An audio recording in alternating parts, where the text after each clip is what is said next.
Greetings, folks. Coin here, or Swirling Vortex, or Steven. And welcome to vlog video 1B. My mouth's stuck together there.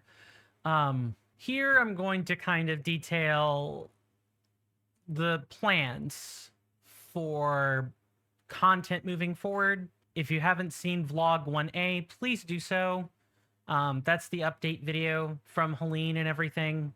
It's kind of important you guys go see that. I'm going to be moving directly from that video. So I mentioned before that there would be some, not really changes, but just updates. So Steelrising is still an ongoing series that will be streamed on the 28th, as to be expected. Dragon Quest is still an ongoing series.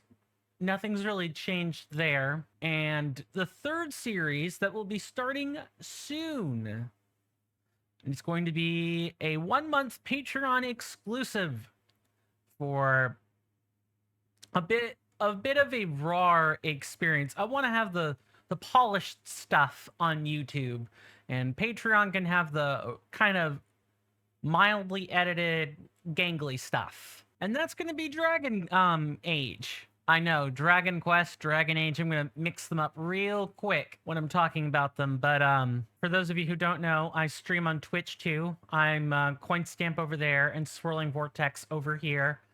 And there's a Twitch associate of mine. His name is MonkeyFunk4D. And he did a Trilogy playthrough in anticipation for Veilguard. And I thought I would sort of follow in his footsteps, but I'd like to change a couple of things just to make it different, unique. So with Monkey Funk's playthrough, I'll link his channels in the description as well for clarity and, you know, to promote another good content creator. In his playthrough of Dragon Age, he flitted around between various character concepts from what I recognize or remember watching on live streams. I'm going to do my best not to do that. There's nothing wrong with what he did. Absolutely not. And I don't even want the implication of that. Just, I want the playthrough to be a bit more of a continuous character playthrough, so to speak. And I'm also going to lock into being a mage in all of the games. I'm just going to go ahead and do that now. I'm a magic junkie already, so this shouldn't really come as a surprise to anybody, but given that the playthrough I'm comparing it to had characters all over the place, having a continuous character playthrough should be sufficiently different from his just on those grounds alone. But that isn't all. I'm also going to mod it, because of course I mod things. That's my shtick, is that I you know, showcase mods in a playthrough too.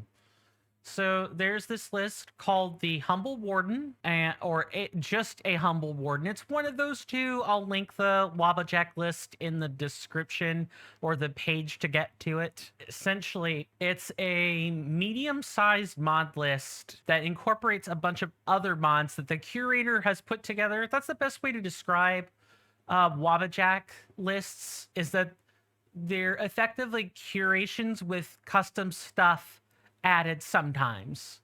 It's different than Nexus mod collections, which are also a curation, but you really don't know whether or not other stuff has been done to the mod lists to make the mod items, to make it compatible. There's almost a guarantee that a Wabbajack author will have had to have done that in order to get their list negotiable. There probably are cases where the Wabbajack user just makes sure all the compatible mods are in there ahead of time and just curates the file along with the mod list order and everything. But I've seen a good few Wabbajack lists, and some of the best ones have tailor-made edits made by the Wabbajack mod list author themselves as like a hotfix patch or something, in case something goes wrong, mainly.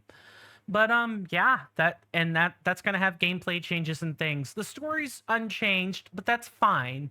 There doesn't need to be like a story edit or anything. You just simply need to have gameplay changes. So I'm looking forward to showcasing the fine people on Patreon that mod list. And if you want to, see that, consider joining the Patreon. It's only $1, and you get the Discord benefits to go along with it. Okay, but then after a month, I'll release the first episode to YouTube, and then things will kind of be hunky-dory. Those are the 3 project lineups. Now, for those of you that are a little bit more familiar with me as a content creator, as a whole, and not just recently, you might be asking, hey, where's your challenge run? Isn't that coming back? Well, I've got good news. It is. But I want to wait until after I have done Steelrising. We're about halfway through the first playthrough, and you need to have 2 playthroughs in order to, experience both the endings, both of the major endings. Technically, there are 3 or 4. 2 of them are just a character swap and like a quest outcome swap. The other one is the significant, what I would call historical canon ending in Steelrising. After Steelrising, Elden Ring Reforged will be resuming. We have a challenge run to complete, and that'll be like the main series moving forward until I actually beat the challenge run. For those who don't know, Elden Ring Reforged is an Elden Ring overhaul mod, essentially. It changes like 20,000s of things in it. It changes lots of stuff, down to like particular ways textures or LOD objects are handled sometimes. It is a huge game, a huge mod for an already blisteringly large game. First, I'll thank Miyazaki and his team over at Fromsoft for making Elden Ring, because I would not have experienced such a great culminating storyline without it.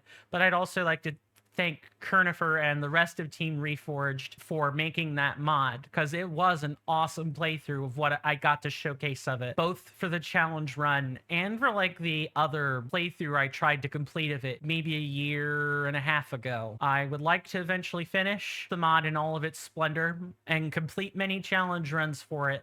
There's not a single hitless or deathless challenge run record for a modded FromSoft game of any kind. I'm almost 100% sure. So that'll kind of be my mark on this world, if nothing else.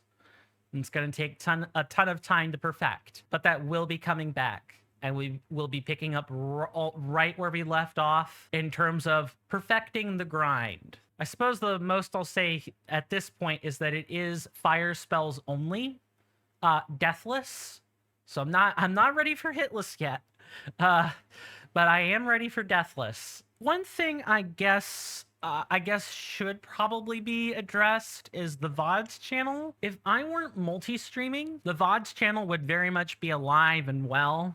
It's not dead. I'm certainly not going to wipe, history off the map with it, but it hasn't gotten use in a while. And that is mostly because when I'm multi-streaming, I don't need to export the stream to Twitch or to YouTube. It's already on YouTube as a YouTube stream. All I need to do is, make sure I've got I don't slack on thumbnails or anything. I don't miss stream days or stream times. That's what we have to do to ensure consistent content. Or anything. That's it. Those are the updates. No concurrent projects have been changed. Patreon will be getting its own video list. I might even do this for coffee if I can figure out how. Elden Ring Reforged. The challenge runs are, I've not forgotten them. They are here. I just need to finish concurrent projects first. VOD's channel is like inactive, but not dead. If you want to go back and look at old VODs, please do that. But definitely moving forward, there isn't really a reason for me to add new postings to the Twitch VODs channel unless something happens to me, and I'm unable to stream to YouTube for some reason. And then, yeah, those VODs will be uploaded with regularity again. Okay. That about does it. My name is Coinstamp or Swirling Vortex or Steven. Thank you guys again for listening to me. I really, really appreciate it. It means the world. It means the world to me. And with that, stay safe out there. World's dangerous. And with that, goodbye.